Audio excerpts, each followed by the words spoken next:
I'm really glad you're here to join us today. It's a challenging day, isn't it? We're in kind of a goofy situation in our country. And I know everybody's pretty stressed out about it. I know I have been. I've, waking up in the middle of the night and trying to sort through my own anxiety and my own issues around safety and threats and our country and where our country is going and all of that, and what we'll have to be ready for, or at least awake for, over the next couple days and couple weeks. Just being prepared and awake and present and help as many people as we can to get through this really tough time. At times like this, we have to remember that almost everybody is a Jekyll and a Hyde. When they're balanced, when they when their nervous system is regulated, when their heart's regulated, when they're doing things which help keep them in a balanced place, which are nourishing and nurturing, they are kind, loving, supportive human beings. When people are dysregulated, which most people are anymore, the majority of the time, it means that nothing's communicating clearly. And that's the opposite side of the coin. When we go into fight or flight, we become a different person.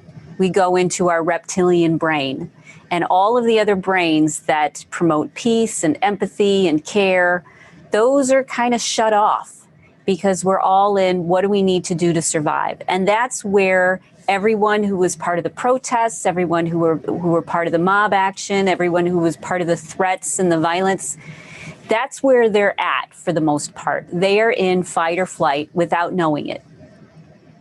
So when we come out on the other side, when things do calm down, when the dust settles, we'll need to remember that these really are our family, our friends, and our neighbors.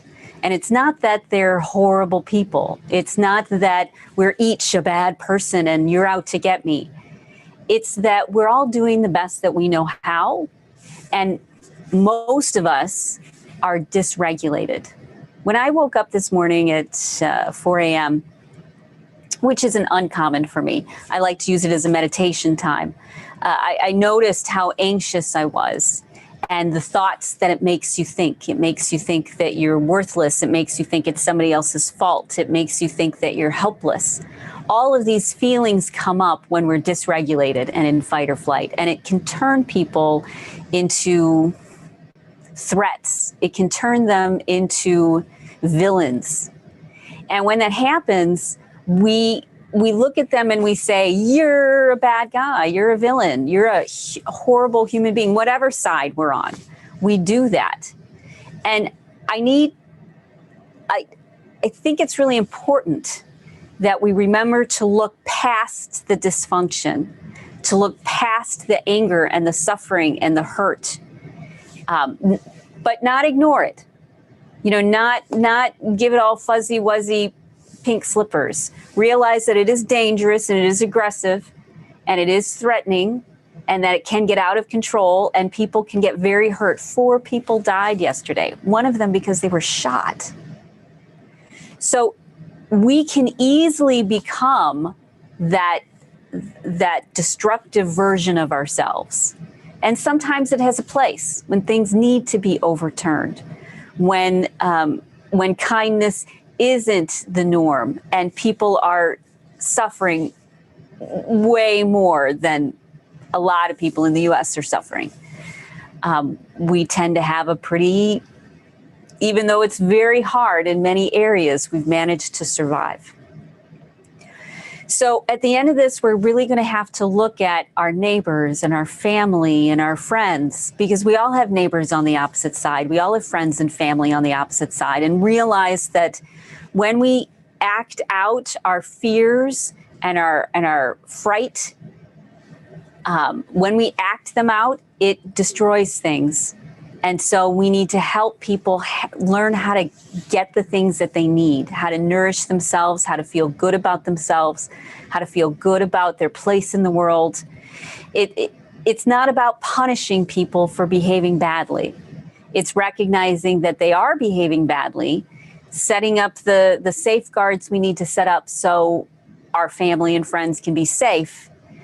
And once that happens, we're able to look at other people with compassion.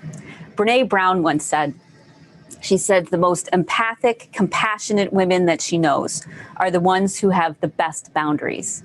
Because when you're always feeling threatened or scared or anxious or off balance, it's impossible, nearly impossible to have compassion for anyone else. So the things we need to do right now is nourish ourselves, help the people that we love, no matter how they handle things or what they believe or what their politics or what their story is, help them get back into balance themselves. Help them feel connected to something bigger than themselves. We tend to join gangs and we tend to join mobs because we feel disconnected, and it gives us a sense of safety and of family. And that's how drug addictions and things can really spiral down. When we embrace people and welcome them as human beings into the human family with care and compassion, but not with, not being blind as to what the threats really are and how people really do behave in these situations. That's the way I believe we can move forward. And that's what all the spiritual traditions and the rituals and the religions around the world throughout time have said, that this is an ebb and a flow. And the only way to evolve out of this is to deal with our own fears and threats, work through our own emotions in a healthy way, and then help the people that we care about deal with theirs in a healthy way too. And then the ripples should go out. So thank you for being a part of this human journey with me. This is crazy. The whole world is going through these experiences together. It's never been like this before. So thank you for being on the planet and going through this with me, because the world is just going to continue to evolve, and we don't know where it's going. And we need to be part of the solution, part of the love and the caring and the healing, instead of part of the destruction. So thank you. I hope you have a good and a safe day. And a couple things. One, hanging out with Julie this morning in 6 minutes. Hop on over to Awaken with Julie Murphy. See if you can find her. We're going to be talking about money and relationships, awakening relationships. And then if you're ready to challenge, if you're ready to start this year off on a really good foot, then check the link above, because we're doing a 7-day challenge. It ends Sunday. It's free. There's no charge. And it's designed to help you open your mind, manage your emotions without having to go through your story, without having to feel sorry for yourself, but just a natural evolution out of stuck emotions from the past. We help move them out, clear them out, so that you can grow and become the person you're supposed to be. Okay, have a great rest of your day. Thank you. Bye.